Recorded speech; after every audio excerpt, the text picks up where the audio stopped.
Pegue a palavra de Deus e abram no Evangelho de Lucas, capítulo 4, versículo 2. Hoje eu irei falar da segunda estratégia que Jesus usou para vencer o deserto. Semana passada eu falei da primeira, que foi ser guiado pelo Espírito Santo. Jesus foi guiado desde o seu nascimento até sua morte e ressurreição. Passou a vida inteira sendo guiado pelo Espírito Santo, até subir aos céus e enviá-lo, o Espírito Santo, à terra. E hoje irei falar da segunda estratégia que Jesus usou para vencer o deserto: vida de oração. Evangelho de Lucas, capítulo 4, versículo 2. Está escrito assim: e 40 dias foi tentado pelo diabo, e naqueles dias não comeu coisa alguma, e terminados eles, teve fome. 40 dias foi tentado pelo diabo. Dentre esses 40 dias, Jesus estava orando e jejuando. Hoje eu só quero chamar a atenção para a oração. Então Jesus diz, lá no versículo 2, e 40 dias foi tentado pelo diabo. Quem crê que Jesus tinha uma vida de oração? Olha que não tinha ninguém que mais orava do que o próprio Senhor Jesus. Ele tinha uma vida íntegra e uma vida dedicada em oração. E é por isso que ele venceu o deserto. Quem quer sair do deserto? Então precisa orar.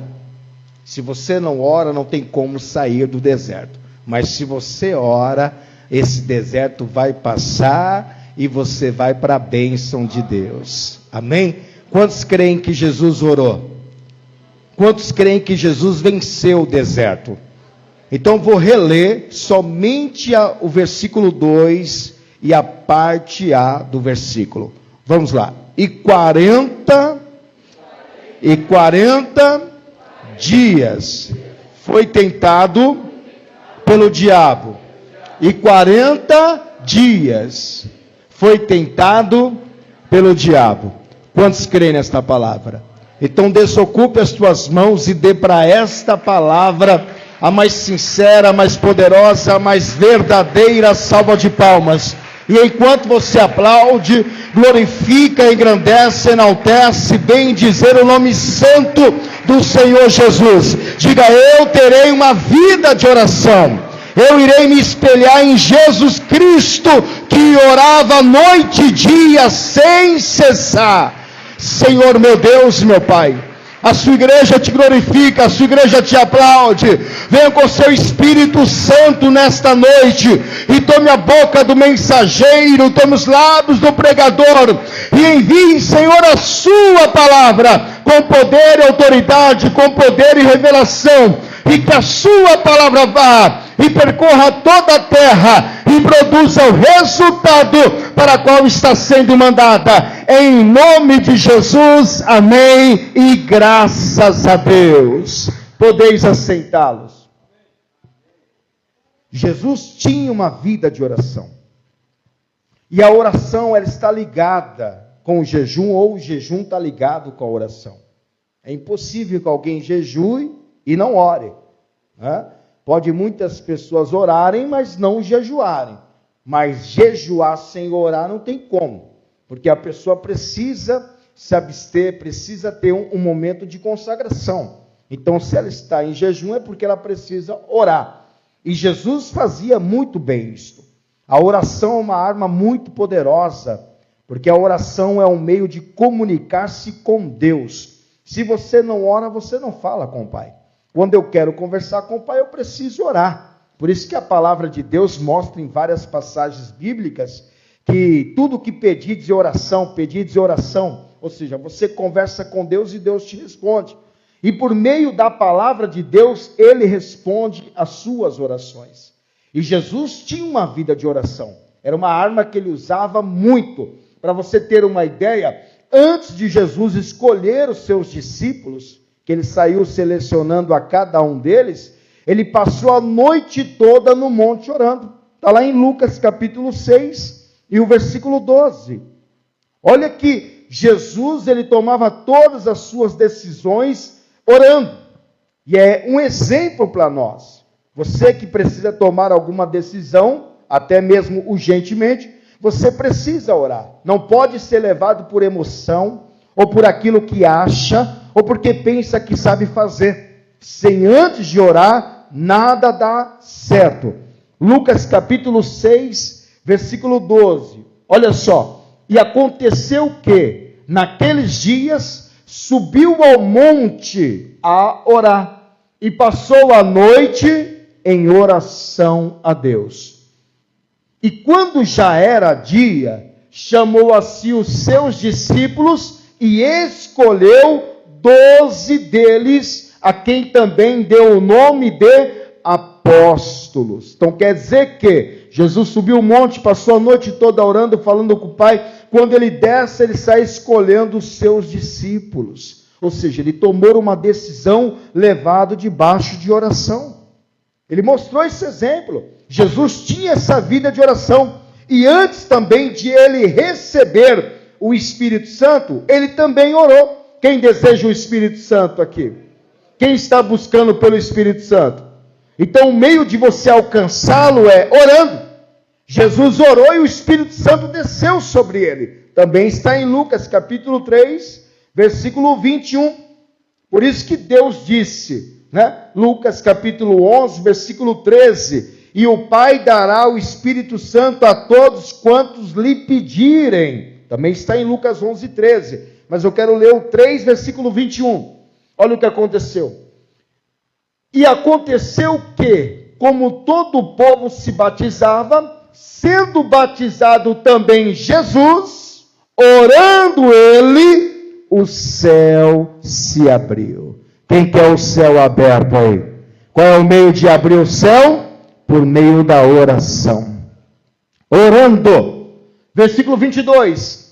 E o Espírito Santo desceu sobre ele em forma corpórea, como uma pomba, e ouviu-se uma voz do céu que dizia: Tu és meu filho amado, em ti me tenho comprazido. Ou seja, prazer, contentamento, júbilo, alegria. Esta é a palavra comprázido. Então quer dizer que Jesus orou, o céu se abriu e o Espírito Santo desceu sobre ele. A mesma coisa que aconteceu lá em Atos capítulo 1, onde os discípulos passavam horas e horas orando. E através das orações, o Espírito Santo desceu também sobre eles. Está em Atos capítulo 1, versículo 13 e versículo 14. Aí você conhece a história no capítulo 2 em seguir, 2, versículo 1, 2, 3, 4.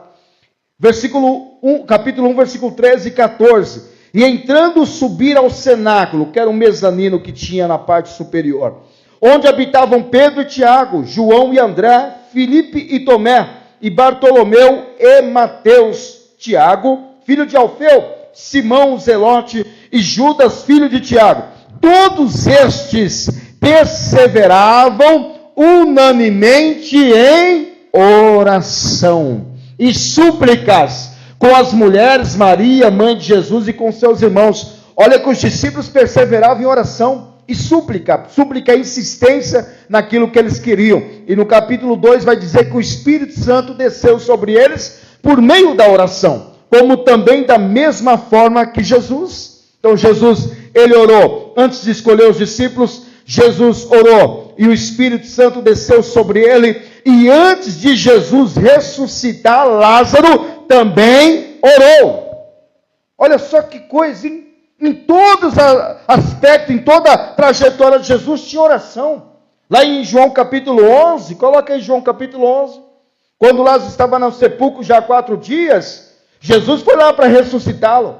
Mas Jesus não deu ordem a Lázaro enquanto ele não havia dado graças ao Pai, ter pedido ao Pai, ter orado ao Pai. João capítulo 11, versículo 40. Evangelho de João capítulo 11, versículo 40. Disse-lhe Jesus: não te hei dito que, se creres, verás a glória de Deus. Tiraram, pois, a pedra, e Jesus, levantando os olhos para o céu, disse: Pai, graças te dou por me haveres ouvido. Olha que Lázaro nem ressuscitou, mas Jesus já está convicto e cheio de fé que Lázaro iria ressuscitar. Porque quando uma pessoa morre, olha só que interessante, isso é bíblico, tá? O corpo, que é a carne, vai para o pó da terra. O espírito volta para Deus. E a alma tem dois destinos: o céu, que é paraíso, até chegar ao céu, ou o inferno, que é o lugar conhecido como Hades. Então, quando Lázaro morreu, o seu corpo foi para o sepulcro.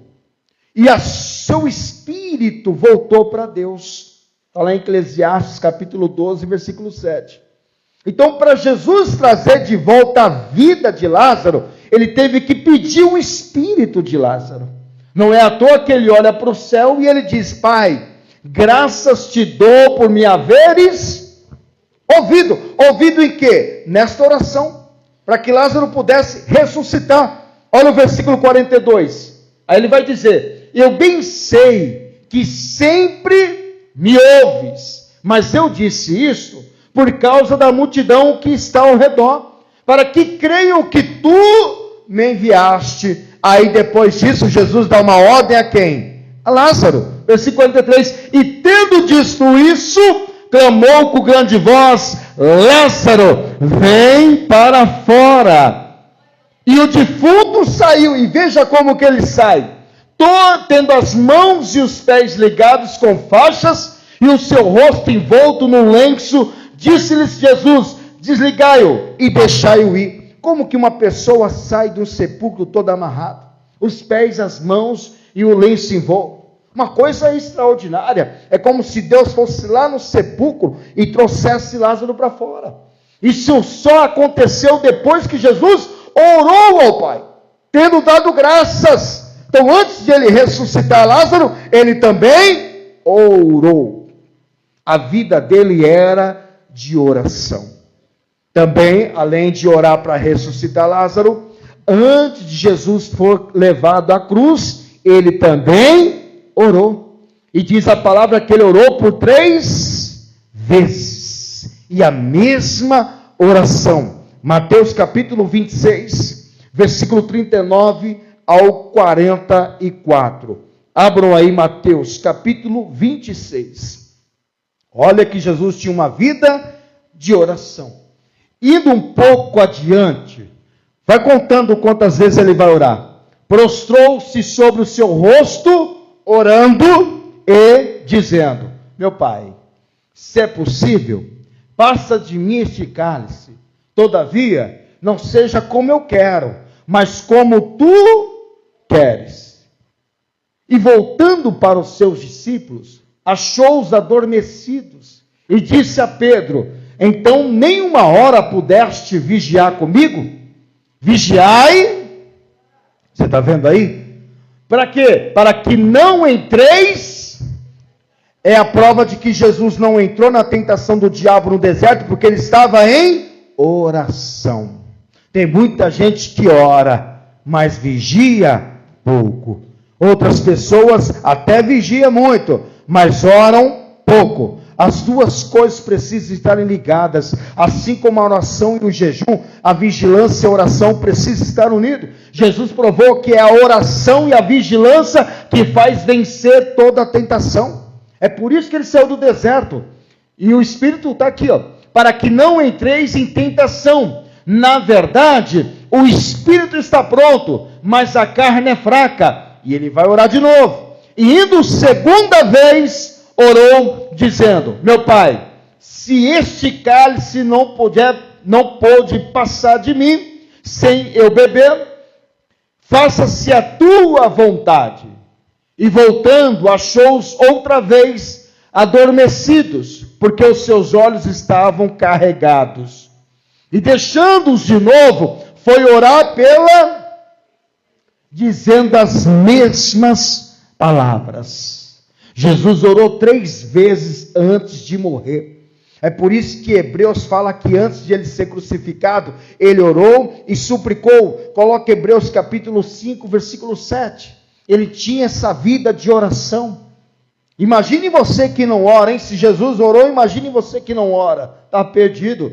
O qual nos dias da sua carne, oferecendo com grande clamor e lágrimas, orações e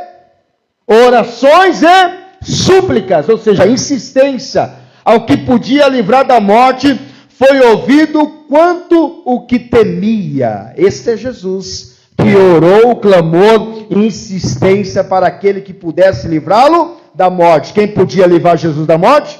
O Pai.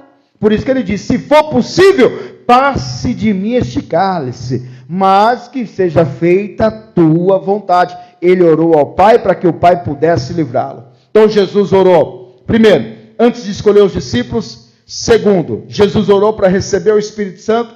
Terceiro, Jesus orou para ressuscitar Lázaro, antes de ressuscitar Lázaro. E quarto, Jesus orou antes de ser crucificado.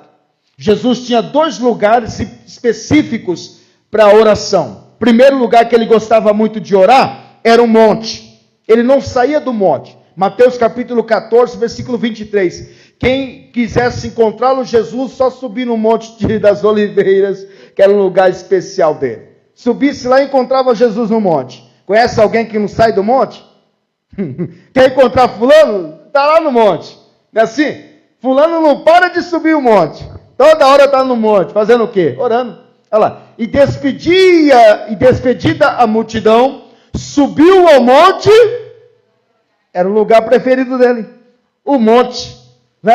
A orar à parte. E chegando já à tarde, estava ali. E ele gostava de ficar sozinho orando. É porque ele foi orar com os seus discípulos, estavam todos dormindo, né? Não é à toa que ele disse, não pode nem orar um pouquinho comigo? Já estão dormindo aí? Estão cansados, é? Além do monte que Jesus gostava muito de orar, ele tinha um segundo lugar também, específico, o deserto. Era um lugar que ele gostava de orar. Por que Jesus gostava de orar no monte, no deserto? Porque ele gostava de ficar sozinho. Há momentos que você precisa entrar no seu quarto, fechar a porta e ficar sozinho. Ficar você e Deus só. E você está ali conversando com o Pai. Eu creio que você tem um lugarzinho secreto na sua casa, que é um lugar de oração. Ou não? Não sei, né? Se não tiver, começa a ter isso aí, viu? Porque é muito importante você tirar momentos de oração para falar com Deus. E falar à parte, estar só, não é verdade? Estar sós com Deus. Jesus também tinha o deserto, que ele gostava muito de orar. Lá em Lucas capítulo 5, versículo 16, fala que Jesus se retirava ao deserto para a oração. Ó, lugares desertos, né? Monte e deserto é lugar isolados. Porém, ele retirava-se para os... Está vendo? No plural. E não tinha só um deserto, tinha vários desertos que ele gostava de orar. Para os desertos, e ali orava. Gostava muito de orar. Agora a pergunta que eu falo é, precisava Jesus orar? Fala sério. Precisava Jesus orar? Mesmo ele sendo Deus, porque Jesus é Deus, não precisava ele orar. E precisava Jesus orar para tomar qualquer decisão? Não? Vamos lá. Precisava Jesus se batizar nas águas? O batismo é para quê? Vamos lá, se você souber aí, você me responde.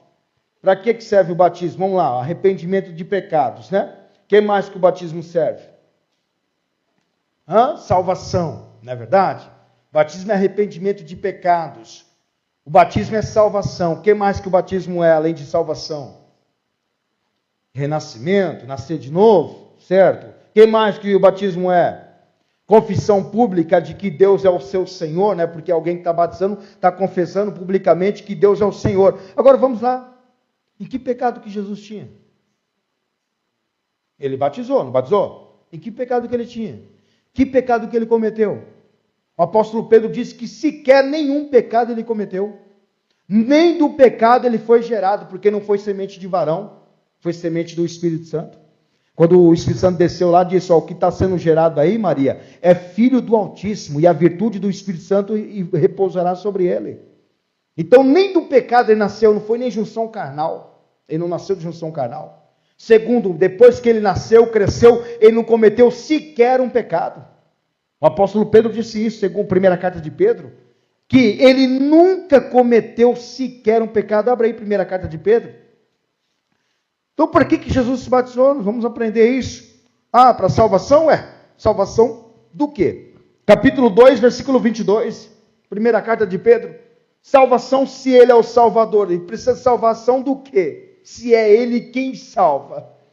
O nome dele, Jesus, sabe qual é o significado? Jesus quer dizer Salvador. Ele é o Salvador. Está lá.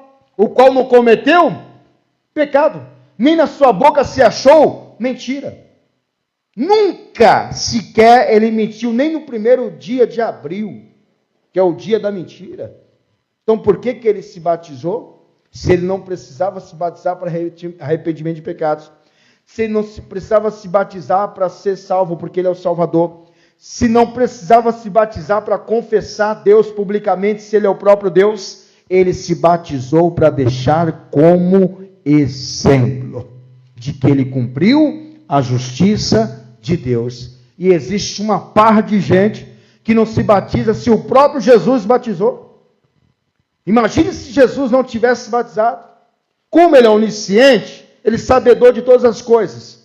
Então ele pensou, peraí, se eu não me batizar, lá na frente vai surgir um monte de seguidores que irão dizer que não vão se batizar porque eu não me batizei.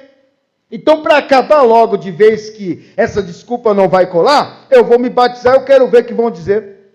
Então não tem para onde correr a pessoa que não é batizada, porque o próprio Jesus se batizou. A mesma coisa seria por meio da oração. Para que Jesus orar? Né? Se ele mesmo pudera tomar qualquer decisão, e eu pergunto a você, qualquer decisão que Jesus tomasse sem orar, daria certo ou errado? Quem acha que daria certo, levante a mão aí. Quem acha que daria errado se Jesus tomasse decisão sem orar? Levante a mão. Ninguém, né? Qualquer decisão que Jesus tomasse, daria certo. Sabe por quê? Porque ele, primeiro, é Deus. Ele é Deus. E se ele é Deus, ele sabe todas as coisas. Há passagens que provam que Jesus é Deus. Como há muitas crenças que julgam dizer que Jesus é apenas o Filho de Deus e que foi gerado. Muitas crenças assim, crendices, né? Muitas religiões assim, que diz que Jesus não é Deus, ele é Filho de Deus. E isto mostra que Jesus foi gerado por Deus. E Jesus não foi gerado, porque ele e o Pai é um. Lá em João capítulo 1, versículo 1, abram aí para você ver que Jesus é Deus. Primeiro Evangelho de João, capítulo 1, versículo 1. No princípio era o verbo, e o verbo estava com Deus, e o verbo era Deus. E ele estava no princípio com Deus. Onde que ele está gerado aqui? Se ele estava lá no princípio da criação. O verbo aqui é a palavra. Se você for ler Apocalipse, capítulo 19, coloca aí 19, versículo 13. Você vai ver quem é a palavra. Verbo é palavra. Então o verbo era Deus e o verbo estava com Deus. Não precisava orar, está aqui, estava vestido de uma veste salpicada de sangue. Este é Jesus. E o nome pelo qual se chama é a Palavra de Deus. Jesus é chamado pela Palavra de Deus. Então esta palavra é Jesus. Outra prova de que ele é Deus. Capítulo 10, versículo 30, de João também. Vai dizer assim, eu e o Pai somos um. Tito, capítulo 2, versículo 13. Coloca aí Tito, depois 2 Timóteo. Capítulo 2, versículo 13. Este é o grande Deus, ainda Paulo afirma, este é o grande Deus. Está ali. Capítulo 2, versículo 13. Guardando a bem-aventurada esperança e o aparecimento, que ele vai aparecer, da glória do grande Deus, é o nosso Senhor Jesus Cristo. Do grande Deus. Já cai por terra qualquer um que fala que Jesus é criado. Não, ele é o nosso grande Deus. Quem crê que Jesus é Deus? Pastor, eu creio. Abre Filipenses capítulo 2, versículo 6. Mais uma prova de que Jesus é Deus. Está aqui. Quem fala que Jesus é homem, é criado, está ali. capítulo 2, versículo 6 de Filipenses, que sendo em forma de Deus, não teve por usurpação ser igual a Deus. Há muitas crenças que colocam aqui que ele foi gerado igual a Deus. Não tem nada de gerado aqui. Nas Bíblias aí fora de crenças, crendices, de seitas, está escrito assim, que ele foi gerado igual a Deus. Gerado. Eu criei uma pessoa igual a mim. Não foi criado. Ele é Deus. Primeira carta de João, capítulo 5, versículo 20. Coloca aí na primeira carta de João, capítulo 5, versículo 20. Vamos ver se ele não é Deus aqui. João também afirma isto. E sabemos que já o Filho de Deus é vindo e nos deu entendimento para conhecermos o que é verdadeiro.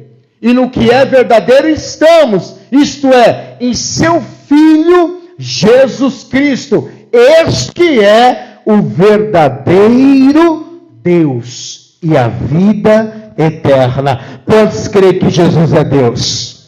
Jesus é Deus. Ele é Deus e o grande Deus. Tem todo o poder no céu e também na terra. Ele mesmo disse: foi-me dado todo o poder. Todo o poder foi dado a Ele. Entregue a Ele.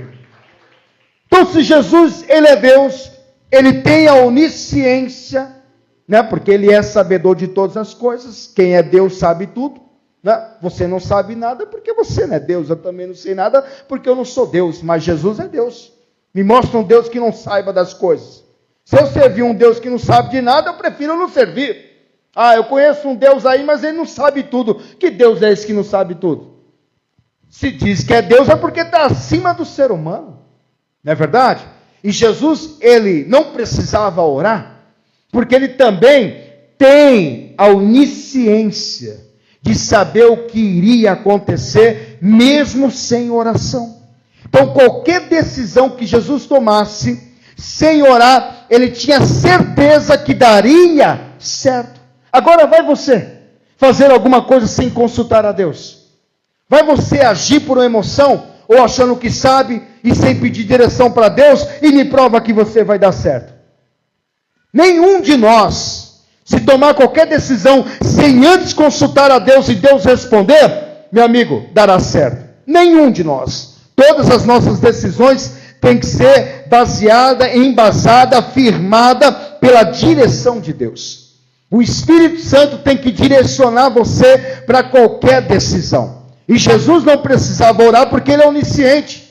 Ele mesmo dizia que iria morrer, que iria ressuscitar, que iria subir. Ele até falou o dia que ele ia morrer, quando estava chegando a hora de estar chegando a minha hora de partir. Como alguém que sabe que vai morrer? Você não sabe quando vai morrer. Eu também não sei. Mas Jesus sabia a hora que ia morrer. E sabia até o dia que iria ressuscitar. Isto é o quê? Onisciência.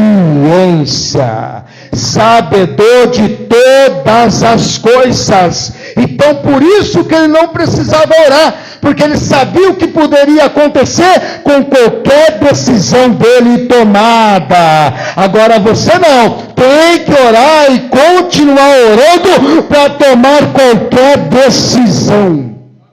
Não tome decisão sem antes de consultar a Deus. Não tome, porque você não sabe o que vai te esperar lá na frente, o que vai te acontecer lá na frente. Você está vendo aqui, mas Deus vê lá na frente. Lá depois do futuro, ele ainda está vendo o que pode acontecer. Jesus provou que ele é onisciente, está aqui em Lucas. Abre Lucas capítulo 9, versículo 22. Ó, provando a onisciência dele. Ele mesmo disse isto, Nem os discípulos sabiam o que Jesus estava dizendo, porque os discípulos não são oniscientes, não sabem o que pode acontecer. Mas Jesus sabia. Está lá. E dizendo, é necessário que o Filho do Homem padeça muitas coisas e seja rejeitado. Tudo isso ele sabia. Quem será que falou para ele? Será que alguém contou para ele? E seja rejeitado dos anciãos e dos escribas, e seja morto, e ressuscite ao terceiro dia. Ele diz: não vai passar do terceiro dia. Um terceiro dia eu ressuscito. Isto é onisciência, sabedor de todas as coisas. Então por que Jesus orou? Se ele sabe todas as coisas. Sabe por que ele orou? Vou te mostrar por que ele orou. Primeiro, 3 motivos por que Jesus orou.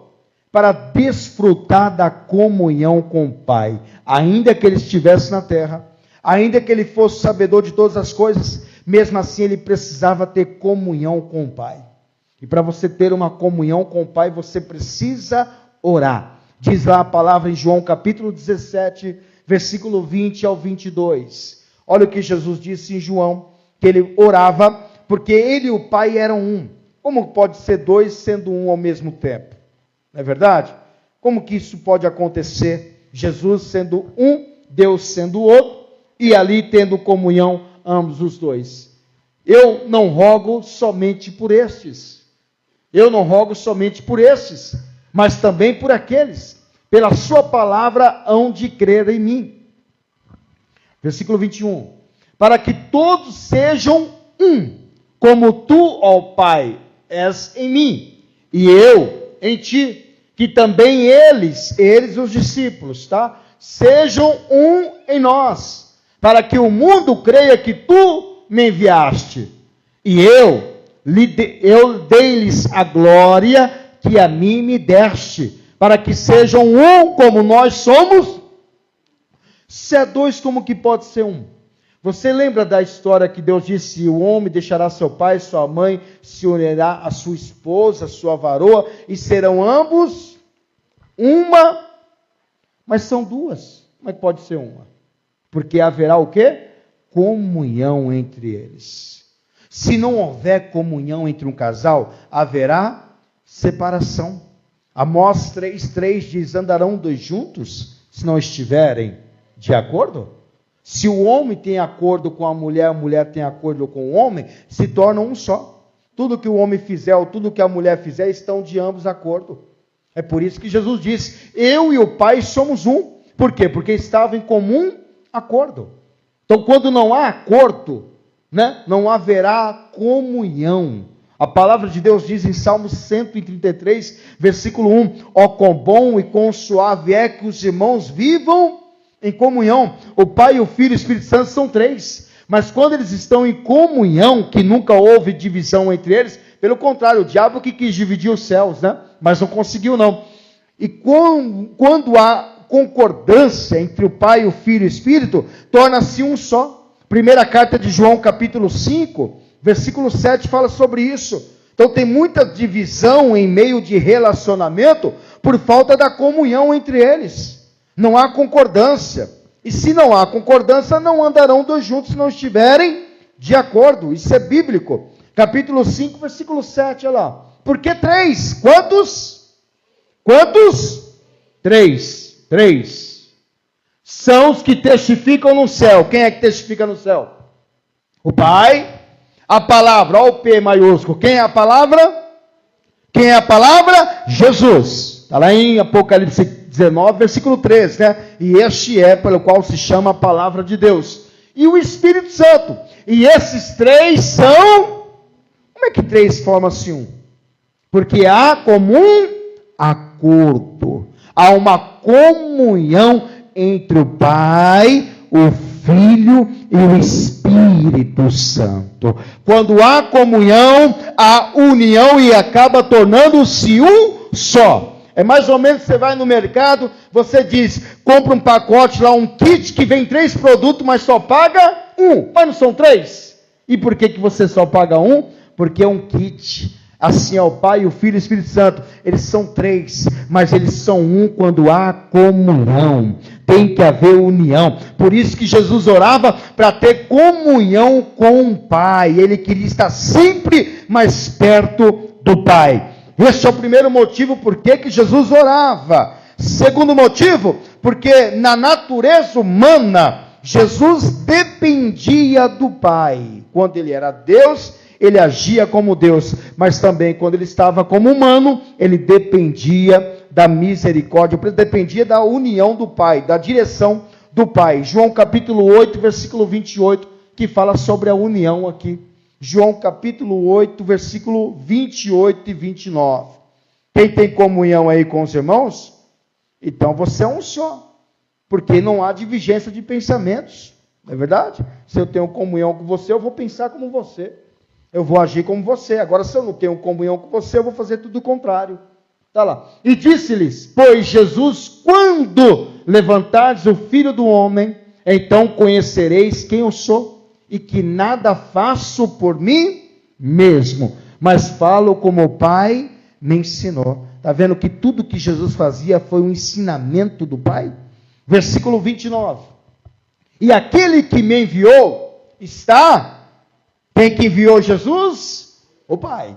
O Pai não me tem deixado só, porque eu faço sempre o que lhe agrada. Quem faz o que agrada a Deus? Então o Pai nunca vai te deixar só, porque você faz sempre o que agrada ao Pai. Isto é, natureza humana de Jesus, que dependia do Pai para poder fazer. Agora, quando ele estava como Deus, também ele fazia e acontecia. Terceiro motivo, para o que Jesus orou? Para deixar como exemplo uma vida de oração. Assim como o batismo nas águas, Jesus deixou como exemplo, não precisando, assim como a oração também, ele, qualquer decisão que tomasse, ele era sabedor de todas as coisas, é sabedor de todas as coisas, daria certo, mas ele deixou como exemplo, e ele mostrou esse exemplo para os discípulos. Está lá em Mateus capítulo 6, versículo 9 ao 13. Olha que Jesus tinha uma vida de oração. Quem vai ter uma vida de oração aí? Capítulo 6, versículo 9 ao 13. Olha lá. Portanto, vós orareis assim, ó, dando exemplo, viu? Jesus deu exemplo de oração. Pai nosso que estás nos céus, santificado seja o teu nome. Venha o teu reino, seja feita a tua vontade, tanto na terra como no céu. O pão nosso de cada dia nos dá hoje. Perdoa-nos as nossas dívidas, assim como nós perdoamos aos nossos devedores. E não nos induzas a tentação, mas livra-nos do mal, porque teu é o reino e o poder e a glória para sempre. Amém. Amém. Ou seja, assim seja. Seja um exemplo de oração. Se coloquem de pé, pode aplaudir mais forte e tenha uma vida de oração. Quer vencer as tentações? Ore. Quer vencer as tentações? Jejum. Quer vencer as tentações? Pratique a palavra. Quer vencer as tentações? Seja guiado pelo Espírito Santo. Quer vencer as tentações? Obedeça ao Pai. Quer vencer as tentações? Adore somente ao Pai. Quer vencer as tentações? Resista a toda tentação. E você sairá do deserto para a bênção em nome de Jesus. É isto que Jesus fez, você também precisa fazer. Seja como espelho em Jesus. Se espelhe nele. Ele é a quem nós podemos nos espelhar, porque ele não quebra. Espelho, como disse, quebra, né? Desde que seja humano, mas quando é Deus, não. Você se espelha na melhor pessoa, melhor exemplo. Quer se espelhar em alguém? Olhe para Jesus. Apóstolo Paulo, seja meus imitadores, assim como sou de Cristo. Então, muitos estão quebrados, ou espelhos quebrados, se quebrando, porque se espelha em homens. E nós não podemos se espelhar em homens. É meu exemplo. Não, tudo que o homem fez, ou que está fazendo, Jesus já fez. E ele nos deixou como exemplo. Como o apóstolo Paulo diz, que nós sigamos o exemplo de Cristo. Amém? Que você tenha uma vida de oração. Então, Jesus orou por quê, pastor? Porque ele queria desfrutar da comunhão do Pai, porque quando estava na natureza humana dependia do Pai, e também deixou como exemplo de oração. E mesmo não precisando orar, e ainda até orou pelo ladrão da cruz, né? né? Orou pelo ladrão da cruz, que ele estaria ali mesmo com Jesus, orou pelos pecadores que o crucificaram. Pai, perdoe eles, não sabem o que fazem, não é verdade? Então Jesus passou a vida toda em oração. O maior exemplo é ele. Amém? Quem está orando aí? Ah, pastor, estou fraco. Também não ora? Você quer ficar forte como? Não ora, não vem à igreja, não busca, não jejua, não medita a palavra, não faz nada. Com certeza você vai estar fraco, meu irmão.